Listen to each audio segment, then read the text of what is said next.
So it's a real why question this. It's quite easy to go to what do we do as leaders and how do we do it. This is about why we do it, what compels us. Simon Sinek, you know the golden circle? Yeah, so Simon Sinek does a lot of work in this space, and his golden circle is the why, the what, and the how. And I didn't bring any of his clips to you, but if you're interested in it, I encourage you to have a look at some of his stuff. It really is, it's enormously powerful and enormously, I think grounding. Just a bit about what I think clarity on your purpose helps you as a leader. So it's something to help you hold true to guide you. So it does guide you. When times are tough, so when things are going wrong, and I've recently stepped out of corporate, and as we know, things can go wrong. And when you want to hold true to yourself, it's really good to have something that anchors you and that you can hold on to. And your leadership purpose, which is normally always aligned to your life purpose, is one of those things that really, really has certainly helped me and anchored me. It also grounds you, and by that I mean it saves you if there's any risk of being arrogant. So the time when you're at a risk of going, oh, my ego is feeling really good about who I am now and what I do and how wonderful I am, it actually grounds you back into your real purpose. And it also inspires you. It also sort of gives you some motivation and some sense of this is what's possible. And just to share, and I must say I wasn't going to do this, but I was really motivated by our speakers this morning, so thank you. One of the things that for me is finding my own leadership purpose has only actually come to me recently. I've been very strong on my own personal purpose, very strong in helping others find theirs, but for my own leadership purpose it only actually emerged for me recently.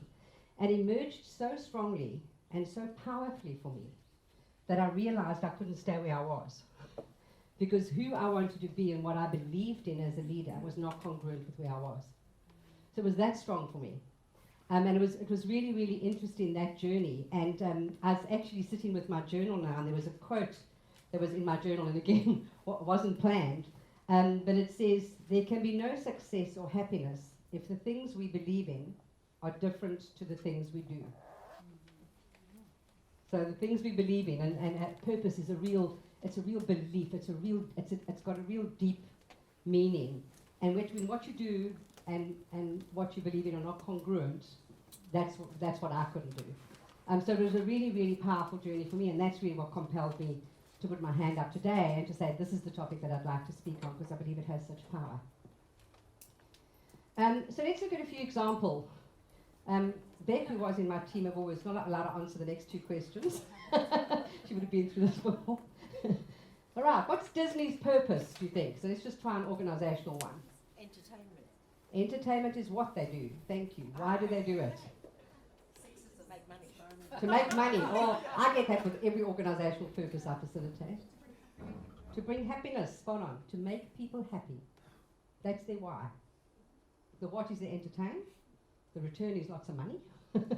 I've actually had the pleasure of taking my two young adult sons, 19 and 23, to Disney for the first time in January this year. It's part of what I did as my transition. And it was incredible. And you could actually just see it. You could see it. They did moan about how many strollers there were. You know, I said, oh, I said, yeah, I think that's the majority of who should be here. But it's to make people happy. So I'll give you so that makes sense from an organizational perspective. And it's really interesting when you work with organizations to go, why do you exist? What's your differentiator? What's your edge? It's not just making money, and it's not just selling products in retail. So here's a Woolworths example. So the team that I looked after and that Beck was part of was the organization and talent development team. So small team that covered every brand in Woolworths, 200,000 people we touched. So now we get to determine our purpose. So we're having this conversation, and the things we did, what we did was organization change and engagement and diversity and training, and we managed an RTO and we did all this very important stuff. Why do you think we did it? Because we cared, close, so it's on that line. To keep evolving, developing. Keep evolving, yeah, to developing, you're on the right track. Keep fresh, but for who? So true. Yeah, but don't forget the liquor and the petrol and the home improvement and the hotels. They were a bit precious. Big W, you can't leave them all out of the fold. Very precious. You can't just talk about food and baked beans. So we came up with to unleash potential. And it was really interesting because it became such a line for us. It was only for us, it wasn't for anybody else. But it was really important for us to ground ourselves in why do we do what we do, particularly with a small department that had to touch so many people, and in retail you've never got any money to do anything.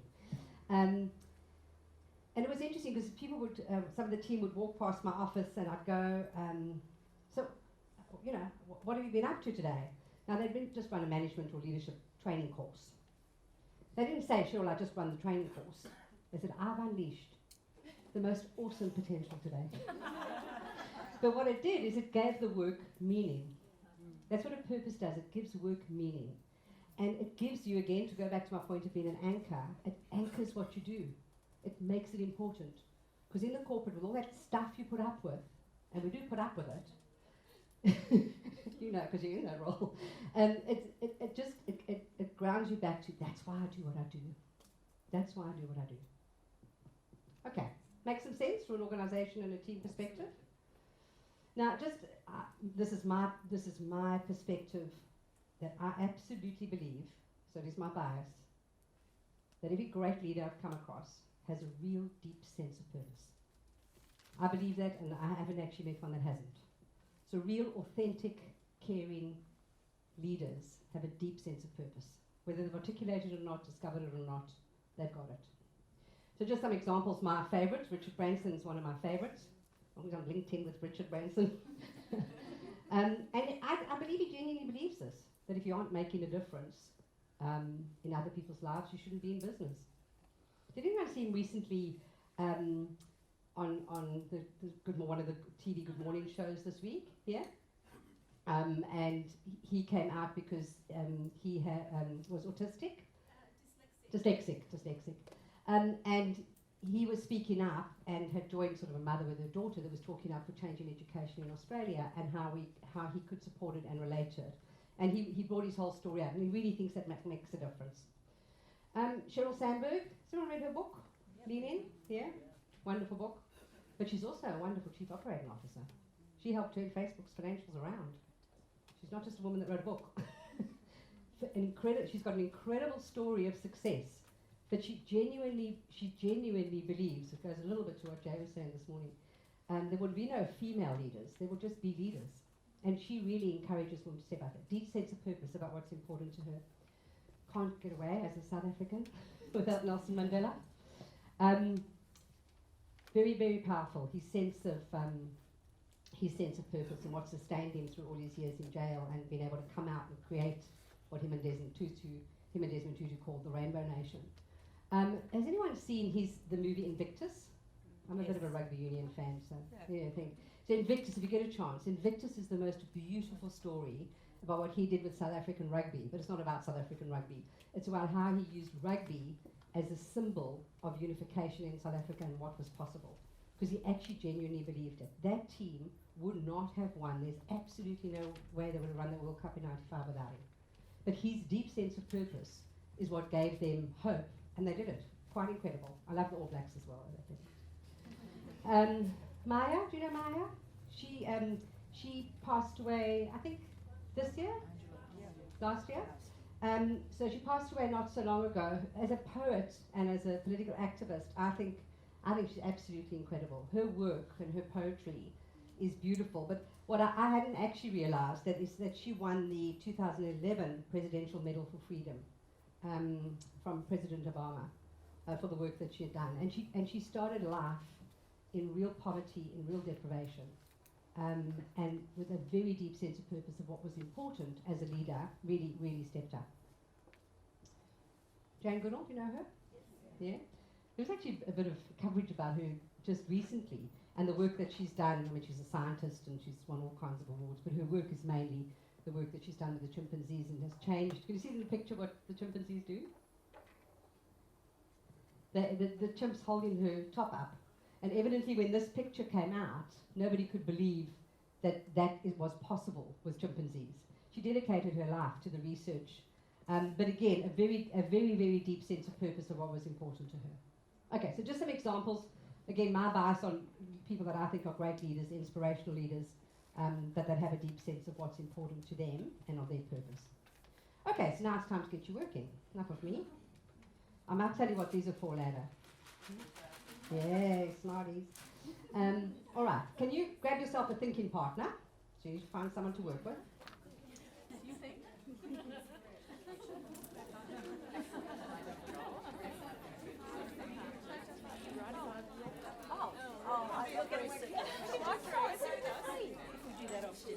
Has anyone not got a partner? We've got one more person here.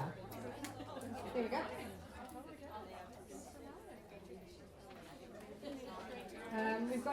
We've got a three at the back. Has anyone else not got a partner?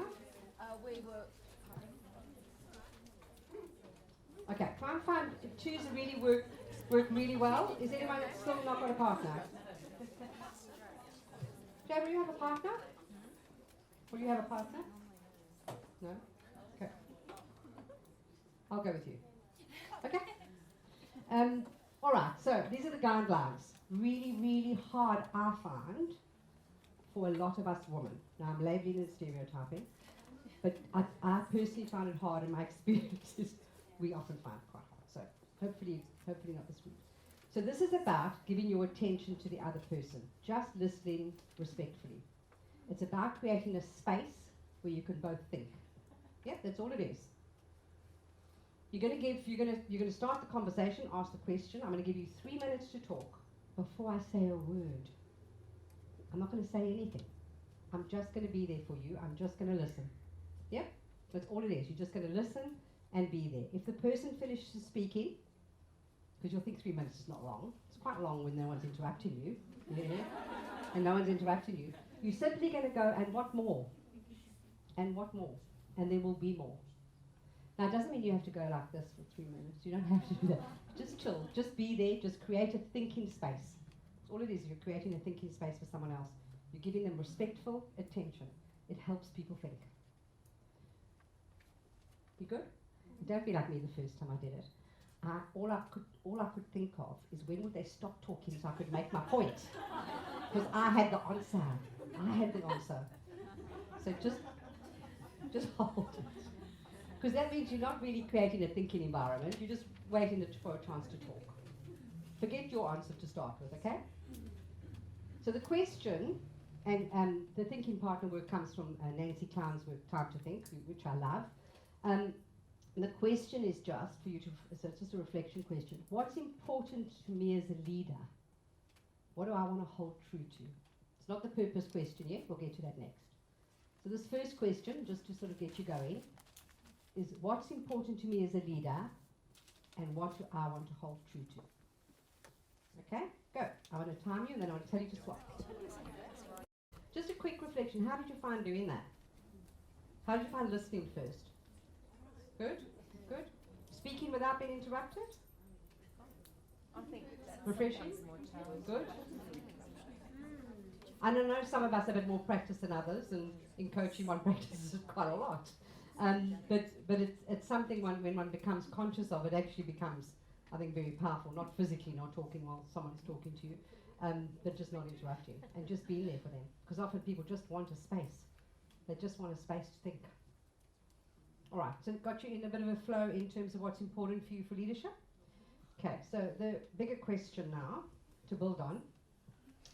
And can I ask you to just, if you can just pass those along and open a box of Smarties and take a couple for yourself. Are you ready? Ready? Take a couple for yourself and then pass it on. I'm probably not going to make the national rugby team or cricket team. Okay, just hang on to them. Don't eat them yet. Oh! Good catch. No, I don't know where that one went. Who hasn't got? Don't eat them yet. Don't eat them yet. Hang on to them. Don't eat them yet. Everyone's eating them. It's like kids who are bloody. Everyone got a Smartie? Don't eat them yet. All right. You got a couple for yourself? If your friends will let you have it, I'm not sure. Hang on to them. I'll tell you what we want them for now. Okay, so here's your question, and this is a bit of an individual me time. This is an individual me time. Someone eating the Smarties, it's just too irresistible. It's like a kid, you know that? Okay. She's a tobber. All right. So the question, it's a why question. So now this is a time for you to reflect on your own. And I'm going to ask, when you do your reflection, that we be respectful of other people's space. It's quite tempting to talk, and we're going to get a chance to share. But I just want us to just give each other some time to really think, because we might not always get that. Build on your previous exercise, so build on your reflection that you've already done around what's important for you for leadership. This is not easy. It's something that pops up immediately unless you already started the journey. If you're on the journey already, it might already be there and just ready to emerge, but for some it might not be, and that's okay. It takes as long as it takes. So for some it might just be a start. Sometimes it's useful to think when you're doing this, what's the legacy you want to leave behind? Might be useful. The question is, what is your leadership purpose? So what's my leadership purpose? Why do I want to leave? Not what I want to do. Why? So for those that are not eating the Smarties, didn't work well. We'll try that the other way around next time. I want you to take a couple of Smarties. It's the afternoon we need. I know, that's why I did it, but I should have given the instruction different. Okay, so take a couple of Smarties. This is to ground yourself. I want you to put a couple of Smarties in your mouth, and you don't have to if you're anti-Smarties. But I want you to ground yourself in the exercise. I want you to just take a moment to savor the Smartie, slowly. So just ground yourself, slowly savor the Smartie, enjoy it, taste it. This is about making yourself fully present. So make yourself present in the moment, and then I'm going to leave you now for 10 minutes to just reflect on that question for yourself. Right. And you can be in whatever space you want to be in.